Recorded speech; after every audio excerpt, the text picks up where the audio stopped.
Hello, and welcome to our webinar entitled It's the Final Countdown to GDPR. Are you ready?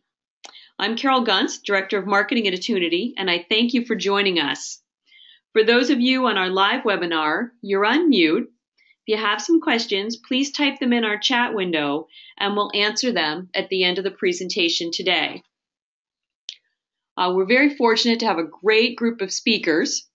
We've got John Murdoch, Director of Program Management at ODPi.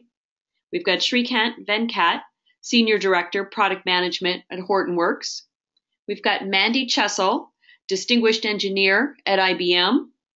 We've got Greg Goldsmith, Director of Product Management at Attunity, and Jordan Martz, Director of Technology Solutions at Attunity. Next slide. And for today's agenda, we'll be doing a review of GDPR, talking about what it is and that deadline that's coming up on May 25th. We'll be talking about how Attunity is addressing GDPR with technology solutions. We'll be looking at how Hortonworks is addressing GDPR with technology solutions. And we'll talk about bringing vendor solutions together through ODPi. And through that, we'll do an overview of ODPi, we'll talk about open metadata and governance, and we'll talk about ODPi's data privacy pack. And then we'll get to your questions. And now, let me turn it over to Greg Goldsmith, our presenter. Greg? Great, thank you, Carol.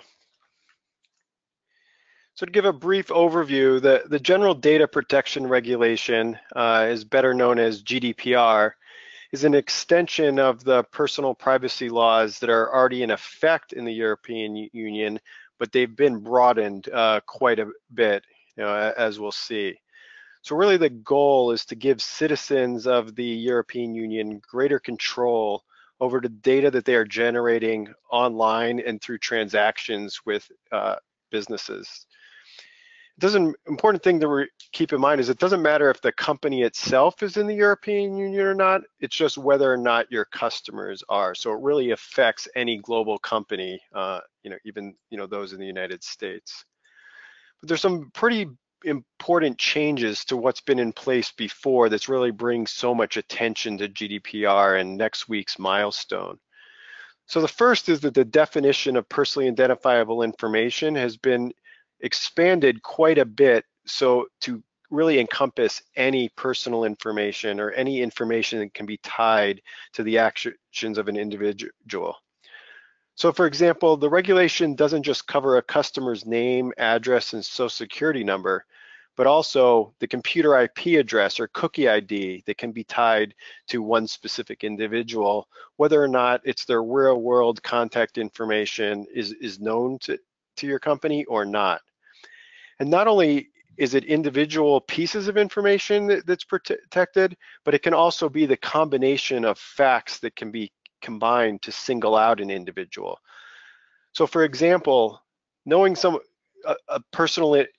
knowing the zip code or the religion or the occupation of an individual all by itself is not going to necessarily be considered personal data or personally identifiable. If you combine that information, if it was a small city, you might be able to, determine with combining those three pieces of information that it could only be one person in that specific zip code that applies to, in which case then everything else you knew about that person could be singled out for that person. So there's some well-known cases, there that have gone through the European courts they've really expanded and making this all personal information and not just the traditionally known personal identifiable information. The second important, expansion that this regulation is bringing is that it's really intended to be all-encompassing and, requires companies to show that they've really thought about data privacy and security throughout the entire customer lifecycle and not just something after the fact. So we hear a lot in the United States about, data breaches of credit cards or personal information. And, that's really about security. And that's, after the fact, kind of examples where we can put more security or put more firewalls on our systems and do that after the fact. This really goes well beyond that And the intention is essentially to assume that those security breaches are going to happen, and this information is going to get out there one way or the other. Therefore, the privacy of individuals and their data needs to be built into the design from the very beginning, so that it's virtually impossible for this information to be used incorrectly. So as we'll see through the next 45, 50 minutes, this really impacts every aspect of, not just the technology systems, but your business processes. In particular, it's about being transparent about what you're going to do with the data, and then getting explicit consent beforehand, and having the systems in place to make sure that it's not used for any other purpose, which, as we'll get into, is a very big change than what we've had before. So now it's really opt-in only, and it's never just an opt-out. So it's why you're seeing, over the last, I've even seen over the last kind of six weeks to 3 months, most websites that you go to are now explicitly asking you to accept a cookie, and that's exactly in preparation for GDPR. So a lot of our customers, particularly our customers in Europe, are pretty much, the IT departments are kind of, in a lockdown mode preparing for next week. But we'll see that, for most companies, even in the EU, but certainly United States, this is just the beginning of the process. And then lastly, why it's being taken so seriously, and is that a huge difference from anything that's ever happened kind of in this privacy space, is that they've put huge teeth into this regulation and law with fines of up to 4% of global revenue. So you can imagine, for a company like, a Google, we're talking, tens of billions of dollars could be the potential a fine, and it's going to get the attention, of the, top executives and CFOs in any company. So, and the rumors are already that, the EU is very serious about this, and that they have already essentially put together the cases on a couple big companies that they know are not in compliance, that they want to use as an example.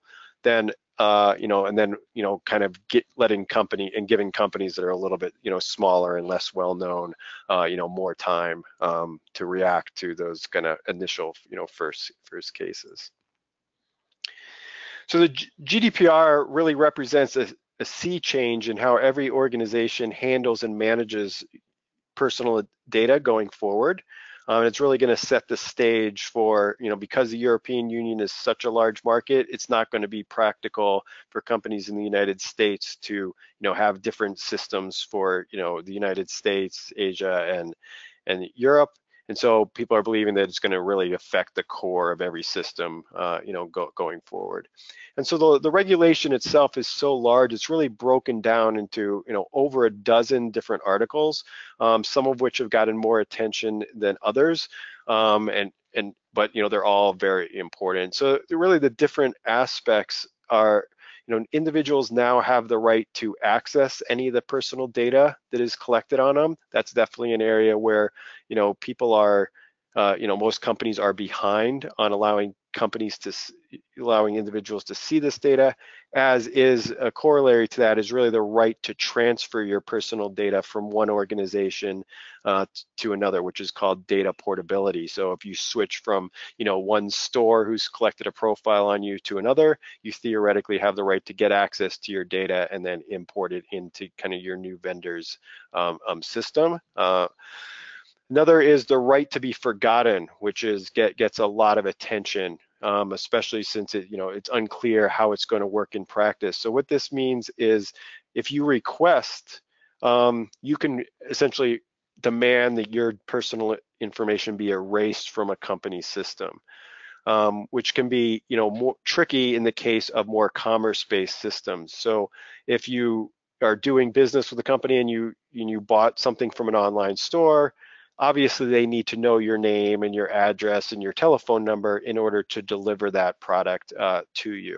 But after the product has been successfully delivered and the return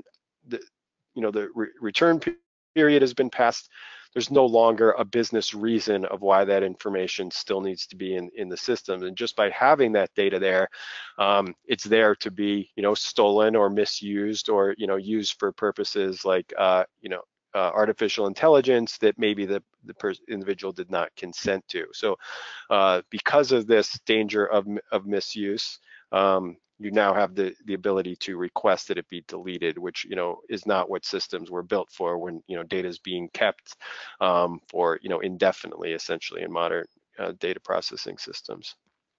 So we had already talked about the need to incorporate privacy as part of the design of the processes in systems, but beyond that, companies are required to really be able to proactively demonstrate that they're in compliance and are following those processes, that they did think about the design, and that they have processes in place for notifying both regulators and individuals if there is a breach of security, or if someone even within the company is using the data for an unintended consequence, they have the right to be notified. And lastly, affirmative consent is required for every piece of personal data and for every individual reason for processing it. So full compliance requires not just security of the personal information, but protection against unauthorized or unlawful processing, not of external people, which would be more security, but internal people within your organization. So what this really comes down to is that before you gather any information from a customer, you have to say what you're going to do with that data. So a good example is that companies aren't typically asking for, can I use this information to allow my development or my test team to use it for their testing and development purposes, as an example, data. That's not something you've got an explicit permission for in the majority of cases. Therefore, that personal identifiable information, the personal data in general, has to be scrubbed and cleansed before it can be used in those systems. So anything you don't have explicit permission for and wasn't in your requirements, you don't have access to do it. So that's why we'll see systems are being put in place and the approaches companies are taking in order to do that. So a little bit of a good news, bad news. So as I alluded to before, the good news is most people are seeing that the kind of this date of next week on the 25th is really the starting gun, particularly in the United States, of when companies are going to start rolling out their approaches. So you'll see things like those consent forms being re-asked for consent probably soon, but be full compliance, which would be data portability and not using it for other analytic purposes, is expected to take out over time. Particularly in the United States, it's really, if you look at kind of Google searches and things, it's really only been since the beginning of the year that has really spiked up in need. So we were at a recent conference where a major BI person was basically asked what was GDPR. This was as of November 2017, hadn't even heard of it. So you're not behind if you're not in compliance. And in fact, even in Europe, 50% of companies are believed to be in full compliance. The bad news is that it does require a change in almost every aspect, from the legal aspects and how your contracts are written to your systems themselves, and how does data cross borders? When do you have to notify people? What are your processes for monitoring for breaches and for deciding who has access to what data and for what purposes? And so the process of complying with it is really an ongoing process and more of a mindset. And so there's basically a set of processes to just assess where you are, which is where a lot of companies are, which is asking questions like, well, where is the customer data now? How are we using it today? These are kind of basic questions that most companies can't answer. And so a couple of years ago, we started seeing the rise of people talking about things like data catalogs, where people just say, I don't even know, I've been collecting so much information for so long, I don't even know how many copies I have of credit card information and personal identifiable information. It's really all over the place.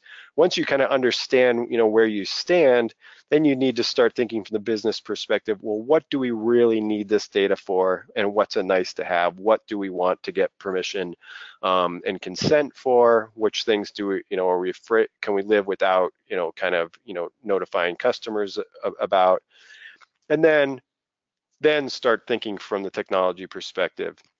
Where should we put the data? How many copies should we get? How can we reduce the, the footprint of the places? And then what are the governance systems that we have to put in place? Who really needs access to this data versus who should not have access to the data?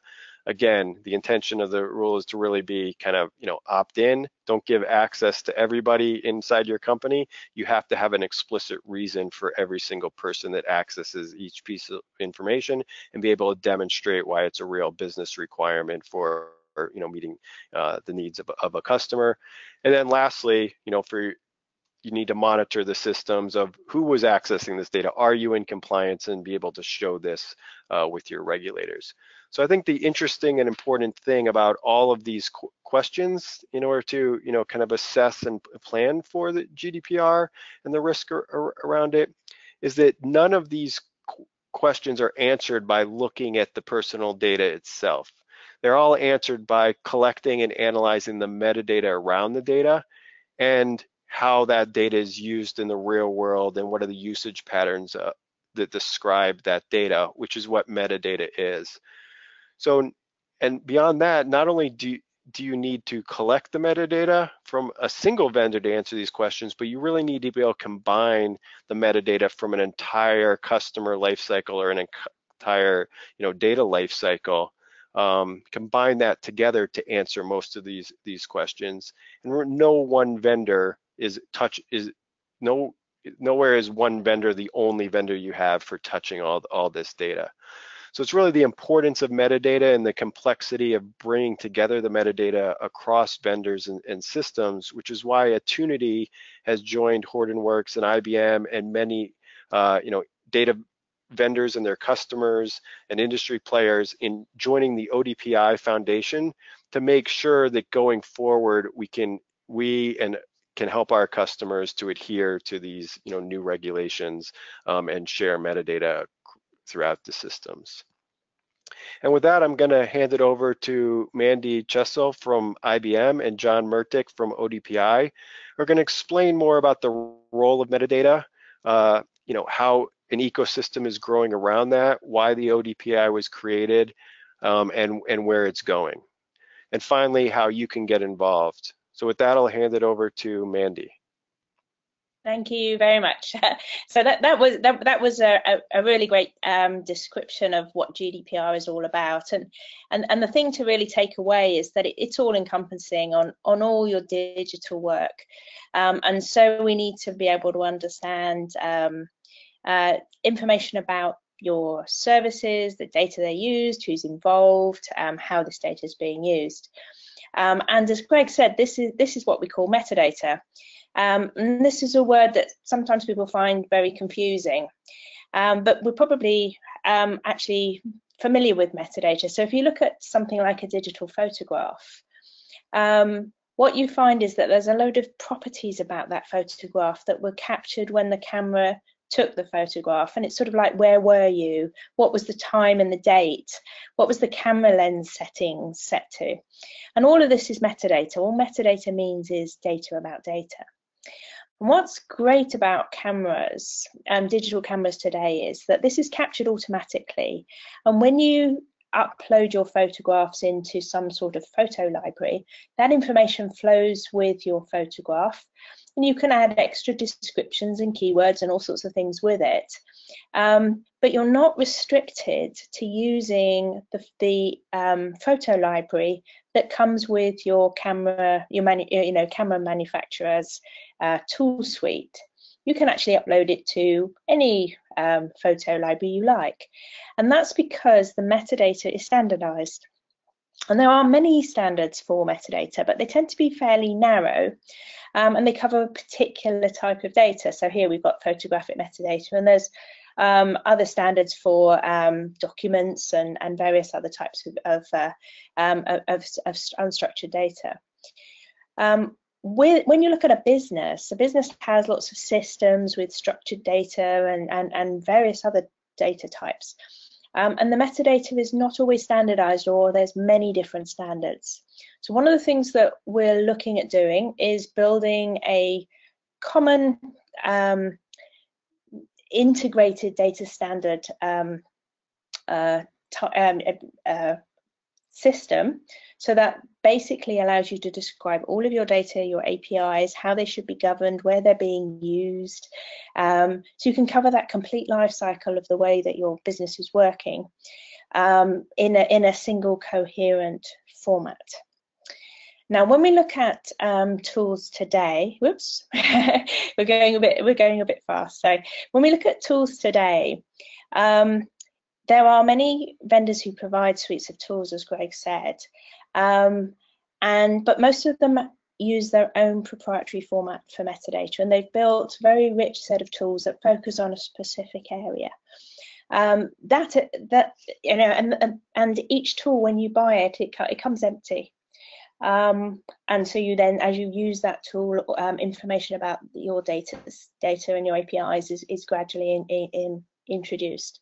Now, because there are different users on each of these repositories, you end up with each repository getting a different subset of information about your metadata.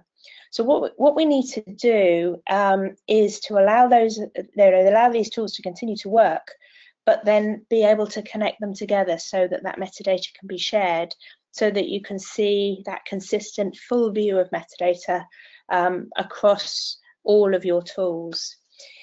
To make that happen, we've started through the ODPi and through work with the Apache Atlas open source project, we started to build that technology that enables this integration. And if we go to the next chart, this really describes the principles that we're using in terms of building this ecosystem. So we want to make sure that automation, just like that photographic metadata was captured automatically, we want to make that happen across all data. We want to make sure that it's possible to access that metadata from any tool consistently. And we want to be able to access metadata from between tools, basically, so that they're remotely accessible and openly available.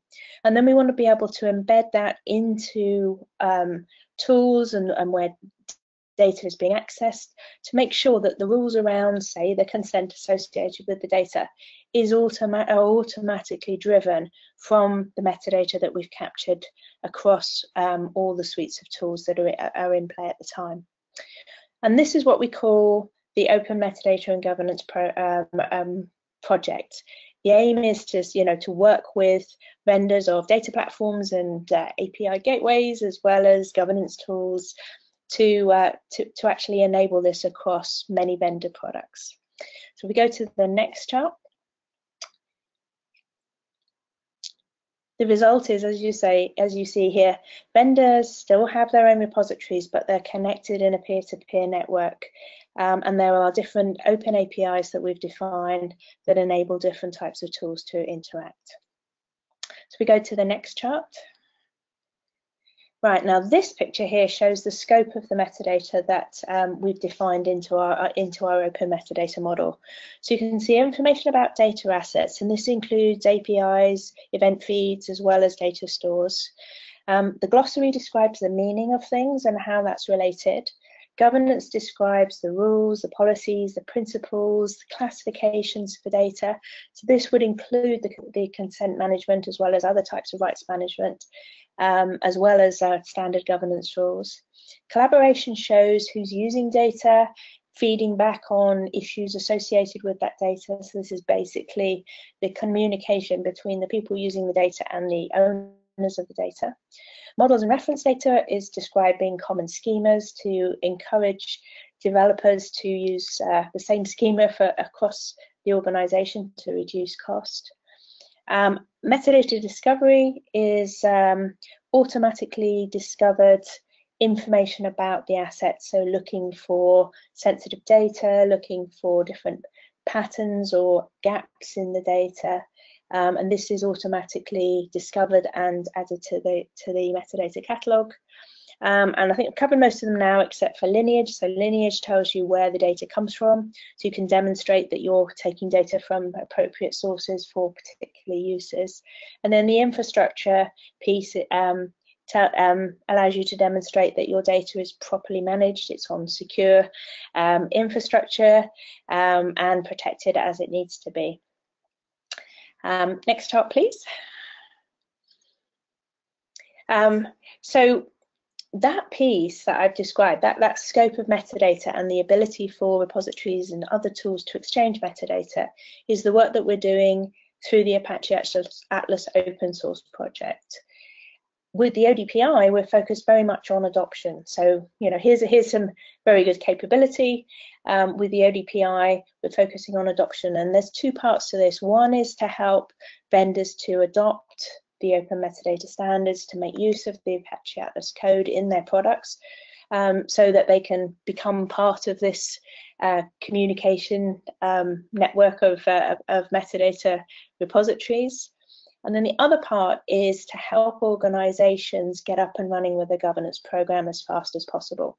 And this picture here comes from the work that we're doing around data privacy, around the GDPR, to define what are the different pieces of metadata that we need to collect in each phase of the development of a new digital service, such as a mobile phone application, a website, or whatever that you're doing that's going to make use of personal data.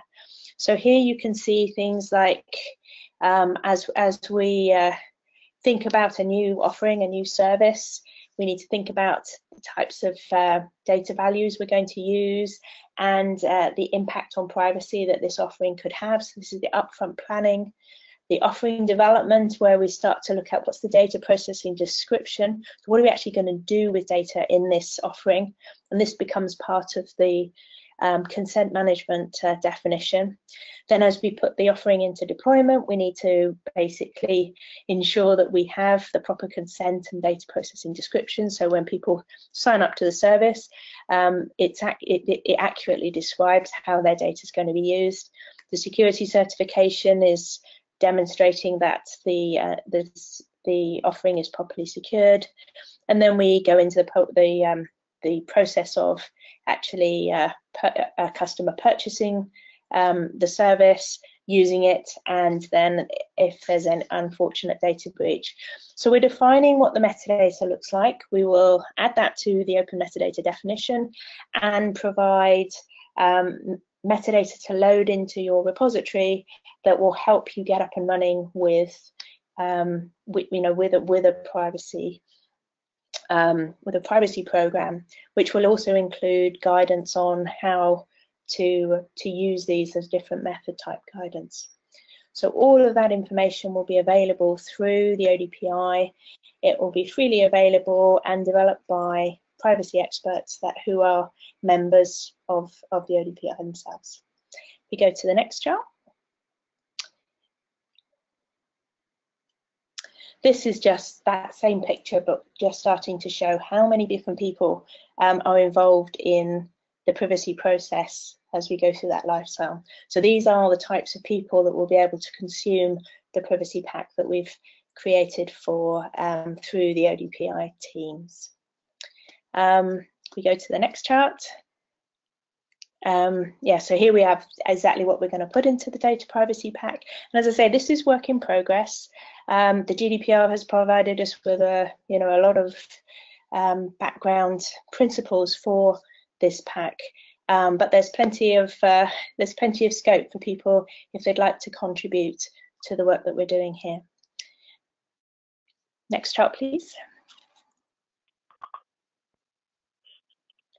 Okay, John, over to you. Sounds good. Thank you so much, Mandy, and thanks for the great overview of the technology being developed by the data governance group within the ODPi. And many of you on the phone, you might have heard of ODPi before. A lot of where its genesis comes from is in the Hadoop space, with an effort to help drive cross Hadoop distro harmonization. If you look back a couple of years ago, that was one of the big challenges on the market. And through a lot of the evangelism work, through the technical work we've done, and with strong members, we've been able to, by and large, tackle much of that goal there. And we see the Hadoop space is in a much better shape, much more harmonized, and we're able to start seeing more innovation happening from it. One of the things we noticed as we were going through this exercise is, the real challenges came with how consumers, how enterprises downstream were consuming this technology, and the degree in which they were actually able to take it into enterprise-wide deployment. If you talk to any vendor, if you talk to analyst firms, if you talk to press who cover the space, you would get very wildly different answers of what enterprise-wide usage of Hadoop was. So, one of the things we tackled in late 2016 was, let's actually put some numbers on this. And as we dug through, and as we talked with customers, we talked with vendors, we talked with solutions providers, we noticed two things. One was there just really wasn't a great model out there for how to think about how these technologies are brought into the enterprise. So in this chart here, you can see we sort of put one together here, where it talks about the different stages, from just kicking the tires and thinking about big data usage within a lab environment, to proof of concept, to looking at pilot or point solutions, to true enterprise-wide deployment. So we put this together, and we also looked at the stages within here of what are the gating factors as you go through your adoption of these technologies, and what are sort of the considerations as you move from each of those.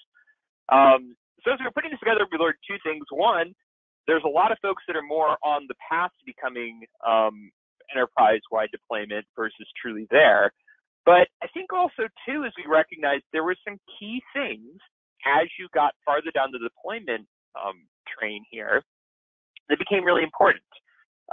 Data storage and management as a later stage, huge concern, and especially if you're looking to bring your big data from a mode 1 to a mode, or mode 2 to a mode 1 IT, how that's managed, how that's stored, huge concern. And that we see has got a lot better, especially with the proliferation of cloud management technologies like Kubernetes on the scene. But a big one that frankly is not new to the data scene at all, it's been a challenge for decades, security and governance. And they're very tied hand in hand. They're very distinct disciplines amongst themselves. But on the governance aspect, we've particularly saw how to best classify, how to best understand the data, everything that Mandy talked about earlier here. This was a gap. And as we looked at our approach on the market, one, we know we're not the first organization to look to approach this. There's been many consortiums over the past decades that have. But the methodology of approaching it via open source, that's something new that we look to bring to the table. And that's why ODPi brought in this project under its umbrella. Now, ODPi is one of a number of projects from the Linux Foundation. If you advance the next slide, please. And the Linux Foundation as a whole has specialized over the last almost 2 decades now of how to drive success through open source communities that are crucial to our society as a whole. I'm sure all of you have heard of Linux before. This is where a lot of what we've learned has come from. It's the largest, most successful open source project on the planet. And we've taken the best practices and what we've learned from that, and we've looked to apply it to other key technology areas that need a vendor-neutral approach to being able to create sustainability within those technologies. And so as an umbrella organization, ODPi exists within the Linux Foundation, along with more than 60 other open source projects, all with the focus of accelerating that open technology development, making sure that the folks that know these technologies the best have a safe, vendor-neutral, and well-supported area to collaborate with, and then looking for corporate engagement here to ensure that the right commercial adoption is happening here, and providing the needing functionality for those communities, such as IP management, governance, best practices, along with marketing and ecosystem support to make sure that they're very successful here. If we go ahead to the next slide, a little bit more on the Linux Foundation. One of the big things that's we're always gotten on is Linux is in our name, but we do so much past that. And here you can see just some of the areas that we're, not only advancing just technology, but just our society in general. Network security, networking, cloud infrastructure, automotive. If you're out in the market and you're buying a brand new car, the 2018 Toyota Camry has Linux built into it that was built in collaboration with the automotive industry. And along with things like blockchain, which is a hot, technology here that's looking to revolutionize how to do distributed ledgers between business networks there. Next slide, please.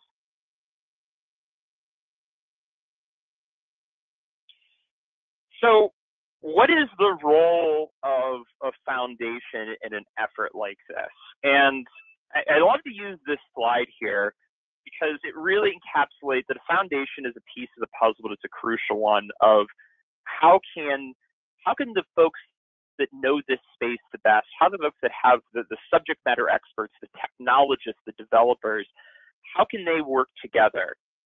That's the role of a foundation like ODPi in this whole large cycle. We focus on making sure that that community has a safe place, has a vendor-neutral space that's well-governed, transparent, that these communities can thrive and they can build from. And, based upon the work that happens in there, member companies that have helped sponsor, such as Attunity here, are able to derive products from that work. And as those products go out to the market and they're able to reap the benefits from it, and those products there are either ability to help extend the R&D piece, reduce their costs, or help create alignment throughout the industry there. From there, those companies realize profits, and they've dropped them back into the projects either through personnel or dollars. So it's a great cycle that we look to enable here. And this is really what the center of a foundation and open source is there to do. It's there to make sure that these technologies can be developed. The people that are out there wanting to do it have a long-term sustainable place to do it. And it's well supported by the vendors and customers in the market. Next slide, please. So if you're interested in what's going on here, at least on the ODPi data governance side, and really, I think there's two great groups of people who are going to be very interested. One is if you're into the space of data governance, you have experience in that area, your technical expertise can really help drive this forward here. So I'd really encourage you to get involved in the data governance PMC. You can see some links on the screen there to learn more about it, and the mailing list as well. The other is folks that are really, if you're a vendor, if you're developing product in this space, that's also an opportunity to engage there as well to help get your product, connected within there. But I would definitely encourage check out odpi.org. You can learn more about what we're doing. We have a quarterly newsletter. You can just keep up to date on the latest happenings. Obviously, the details in the data governance PMC that Mandy chairpersons fantastically for us here. And if you're an organization and you find vendor-neutral data governance, the work that Mandy is describing here, if you see this as crucial to your company and you want to ensure that, your software supply chain, that you have an active part in that and you can help drive that forward, look to have your organization support ODPi, and you can learn more at the link below there. Next slide, please. And with that, back to Greg. Enjoy. Great. Thank you, Mandy and John. So one of the primary approaches that companies are taking to deal with many of the aspects of GDPR compliance from either the data or the metadata perspective is to identify all the relevant personal information and move it to a single centralized data lake. So from there, then you have only one place to govern it and then to do downstream provisioning to the people that need it, and you have that, IT has that central place of control. So Hortonworks is a leading vendor of the data lake storage and governance infrastructure, whereas Attunity offers a platform for automating the complex processes of moving the data from source systems like SAP and Oracle or mainframes and into the data lake, while keeping that data continuously up to date as new transactions come into these source systems. From there, we automate the process of, which is specific to data lakes, of taking all those individual changes that we've captured in individual files and merging that into a unified historic view of all the data. And that's what's, would be a usable production ready type data lake, that from there you can provision the data into individual context specific operational data stores or views or snapshots, depending on what your analytic needs is. And so underlying all that through tools like Attunity, which is capturing the metadata for lineage and classification purposes, along with tools that Hortonworks will show in just a minute, you then have that single place to either change the data while it's being moved, like with Attunity, or to then control and mask it kind of a just-in-time basis. So different companies have different approaches that they want to take, whether to permanently destroy the data or kind of mask it on the centralized access control, both of which we can support. So Attunity's main tool is Attunity Replicate, and it's really used for securely moving, only data that has changed into other systems. So in this case, it's going to be a GDPR compliant, data lake that can be used for the centralized anonymization, deletion, and analytics, and basically requires analysts and anybody downstream to go through this. So that really reduces the risk of any sort of breach, because we can then put on roles and authentication, whether it be based on the tags or whether it includes personally identifiable information, which could be auto tagged, and provide the roles based on that. Everything we do throughout the automated process is encrypted, and secure. As I referred to, earlier in the process, a lot of the systems that you need to replicate data into, like a test system or development system, it's not needed for analytics. Those systems never need access to the personally identifiable information. So depending on, the path or the workflow, you're going to have different rules on what data gets either deleted or obfuscated or, masked. And then in addition, as we said, really with a tool that is more of an automated platform where you're developing it, becomes much more critical when there's a regulatory body, like in the case of GDPR. So if you're relying on hand scripted tools and a very decentralized approach to moving and governing your data, you're not going to have that single system that's automatically controlling who did what to the data, tracking what transformations have happened, tracking the lineage, and the audit logs that that's needed. And so, a system like Attunity's, the platform really tracks all of that information, for you and keeps you, very well organized, and that you have something to show compliance, and even internally to see, know that you've got, up to the system. So Attunity creates a lineage. So as we go through these different multi-stages of a data lake, when you're using our tools to move the data in and transform the data, we're constantly tracking all the changes and the sources of that data and what's happened to that data, which is part of the key metadata to track what is personally identifiable information and where did it come from. Tool Replicate, when you drill into this process, you have the ability in any of these processes to then drill in and decide, either do we want to encrypt the data, do we want to mask a specific piece of data, or even in many cases, do we want to delete that data? And then ultimately, all this lineage is only for inside the Attunity platform. As we've seen, the GDPR requirement is to get data and track this throughout the entire lifecycle.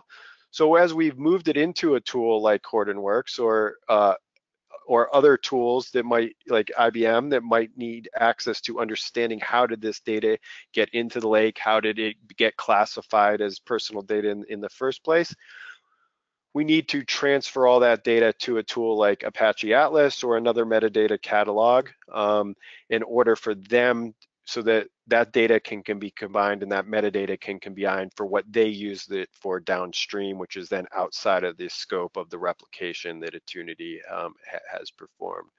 So with that, I'm going to pass it over to Srikanth Venkat from Hortonworks, who's going to then go through some of the tools that Hortonworks offers on this data and metadata once a tool like Attunity has brought it into the Atlas and the Hortonworks data lake. Thanks, everyone. My name is Srikanth Venkat, as Greg and others mentioned here. So we are part of ODPi from the Hortonworks side. We've been one of the founding members, as well as contributing on the open source side through other projects. Everything that we do in Hortonworks is 100% open source. What we will talk about for the rest of this presentation is a very quick view into what constitutes open source building blocks for GDPR compliance. So the key to how your organization is going to handle GDPR depends on knowing what your data is and understanding it end to end. So what are some key foundational elements of a compliance program? What does it entail?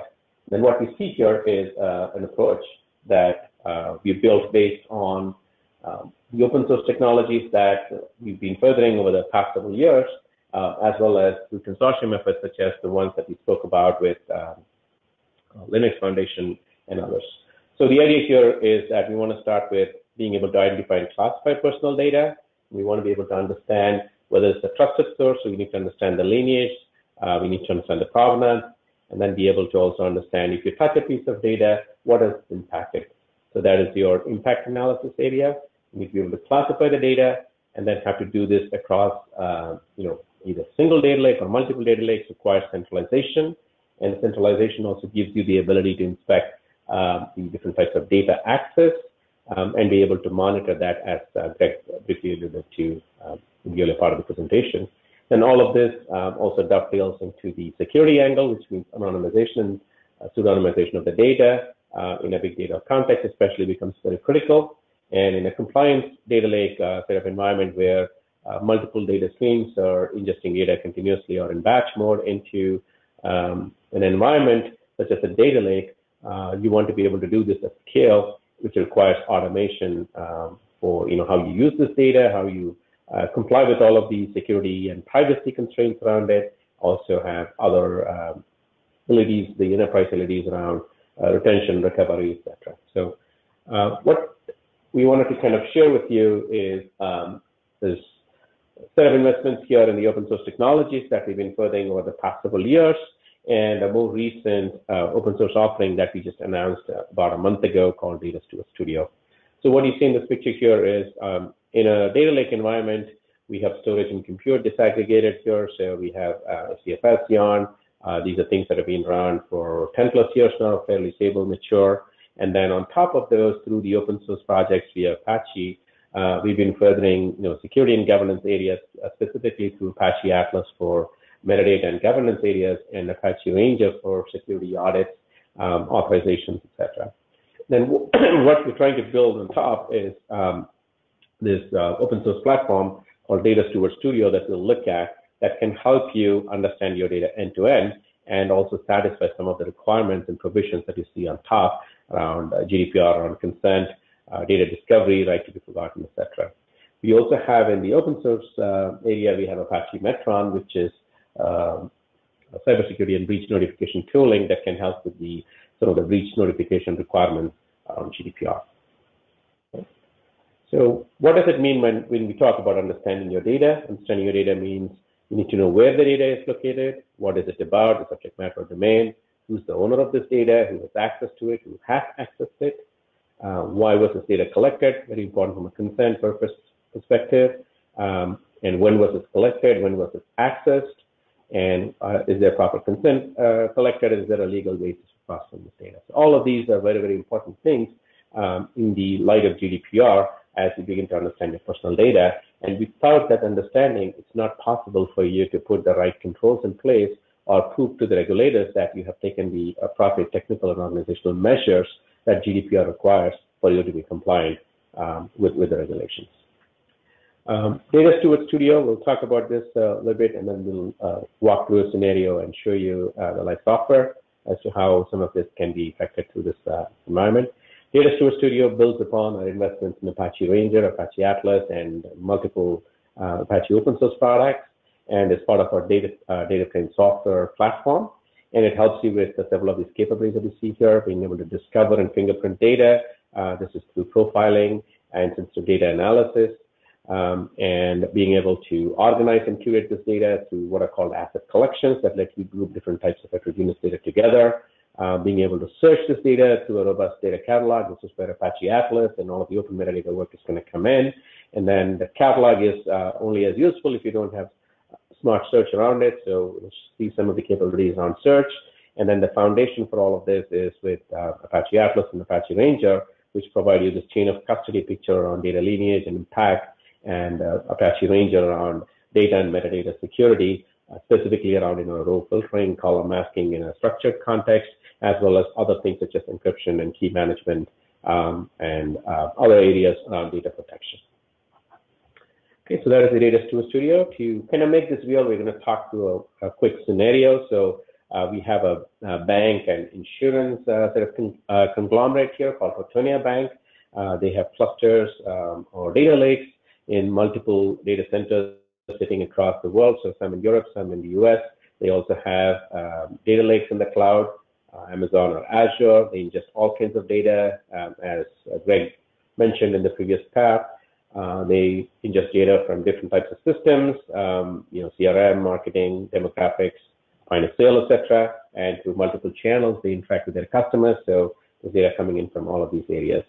And all of this goes into this virtual data lake that is, consisting of both the on-prem and the cloud, clusters that are located across the world, and they have various forms of personal data in there, such as person names, social identifiers, national identifiers, location data, health data, as well as community and other protected data current to GDPR.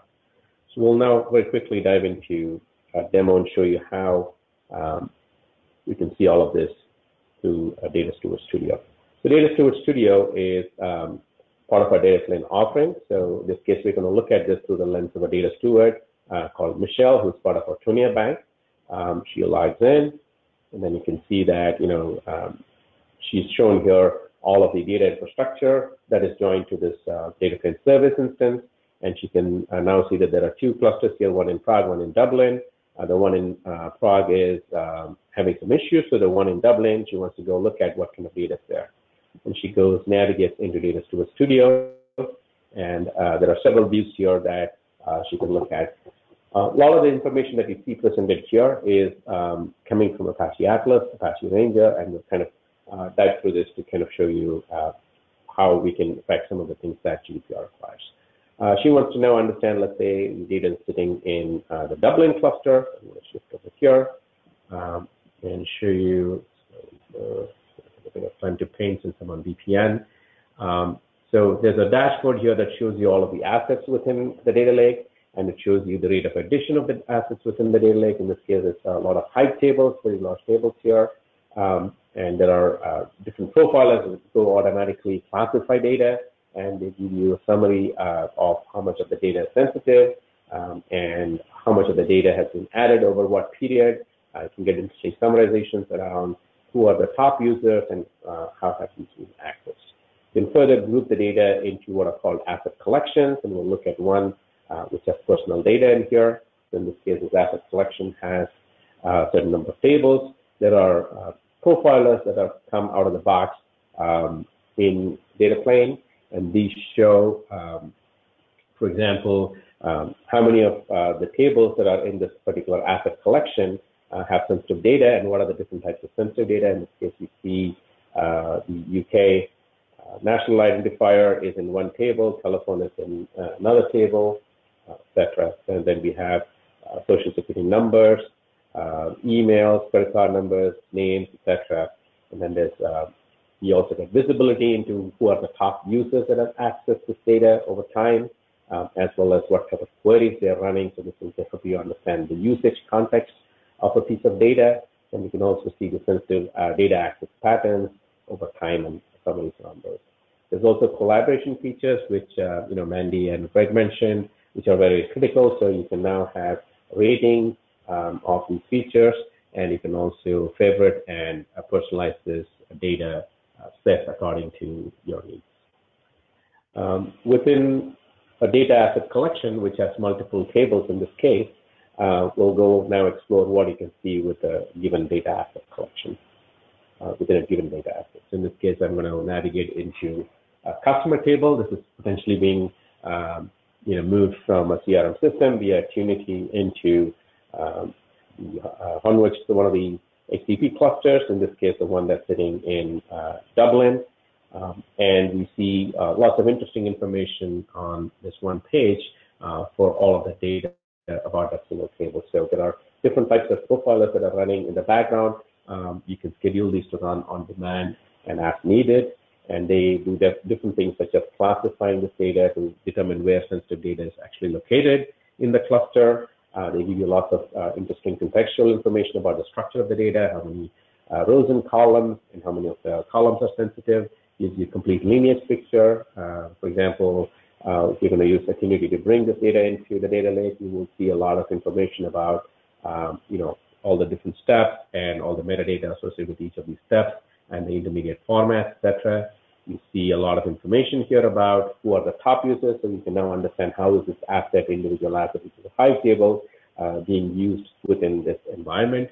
You see the security policies in place. If, for example, you've written policies in Apache Ranger to control access to different groups, you can see what the access patterns are. In this case, there were 23 access attempts that were allowed and 27 that were denied because of some security policies that we have written on this individual asset. And then you can also see the different types of access around updates, etc. Data Steward Studio also has the ability to profile this data and give you statistical summaries. So if you have numeric data, you will see things like weight in this case, or we'll have a histogram and also a box plot, which gives you the final number summary. We also have other quality type of information to understand the structure and meaning of the data. So here, for example, we have cardinality, missing values, maxes, mins, etc. And the auto classifications that have been done through the sensitive data profilers are showing up here. There's a little bit of a workflow built in where these tags will show up in red, and the steward can go and say this is either false positive or they accepted. At the time that they accepted, it goes back into the individual cluster and gets saved in Atlas. So Atlas can now see complete visibility of this data back on the backend. We also show you all the policies that are on these assets. In this case, all the resource-based and tag or classification-based policies that you might have written in Ranger. Every single audit event into this particular asset is logged with rich even metadata, so you can understand from a forensic audit perspective. Maybe you had a breach, you can go look at who tried to access this data during this time and understand what they were trying to do and what maybe some collateral damage or exposure on that just through the raw audit logs. And you also see some summarizations of those in the asset 360 page that you see here. So in this way, we help you through the Data Steward Studio, which leverages all of the open source projects. We are now able to show all of these different aspects of the data that you have from an open source perspective around identification of the data, understanding where it came from a trust perspective, classifications of the data, centralization of the data from a monitoring and access and auditing perspective, as well as anonymization through Apache Ranger and combination of Apache Ranger and Apache Atlas, as well as looking at how to automate some of these using some tooling and platforms such as Data Steward Studio. So that's pretty much what I had to cover here. We can take some questions if you have time here. So